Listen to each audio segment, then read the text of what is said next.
By the age of 32, Alexander of Macedon had forged the greatest empire the world had ever seen.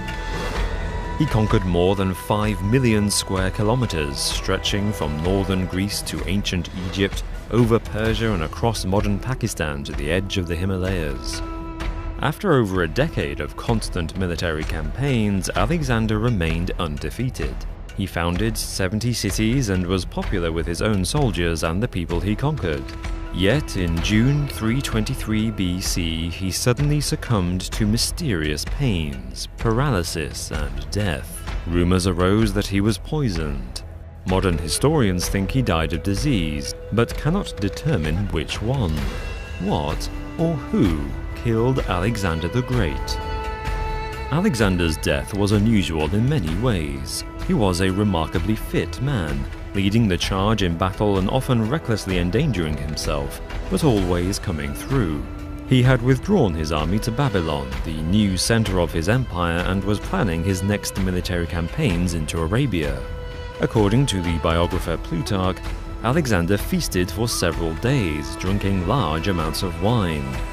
The Greek historian Diodorus says Alexander consumed a large bowlful of unmixed wine, before being struck by sudden pains in his abdomen.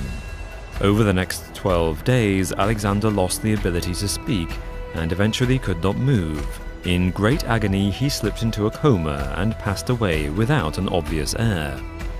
His generals soon carved up the empire in a great civil war.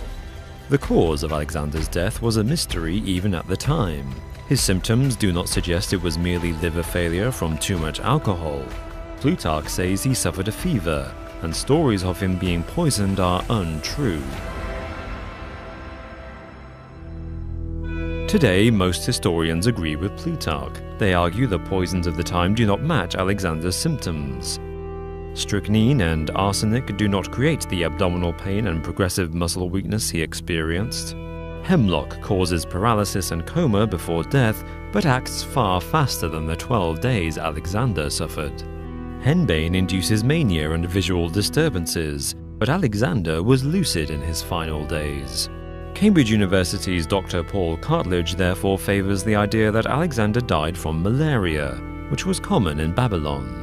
So too was typhoid fever, which matches the symptoms and which University of Maryland medical doctor David Aldack believes killed Alexander. His inability to speak may have been the result of one of his many old war wounds.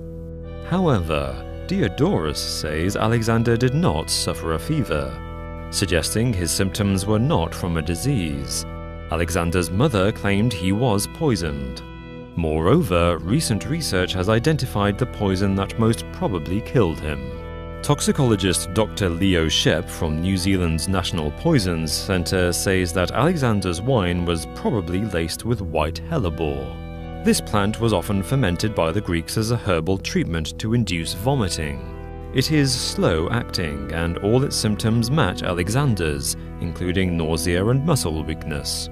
Even in the 21st century, people have accidentally poisoned themselves by ingesting wild white hellebore.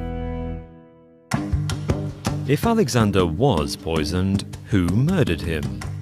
The most likely suspect is one of Alexander's generals. Towards the end of his life, Alexander claimed to be the son of Zeus and demanded more and more from his soldiers. His rash actions often led to unnecessary casualties. Nevertheless, the generals followed him loyally for 13 years. They refused him only once, a few months before his death. When Alexander was on the edge of India and ready to push forwards, they insisted the Macedonian veterans return home and rest. That is why Alexander was in Babylon when he died. Additionally, Alexander had developed a habit of executing nobles who displeased or disobeyed him.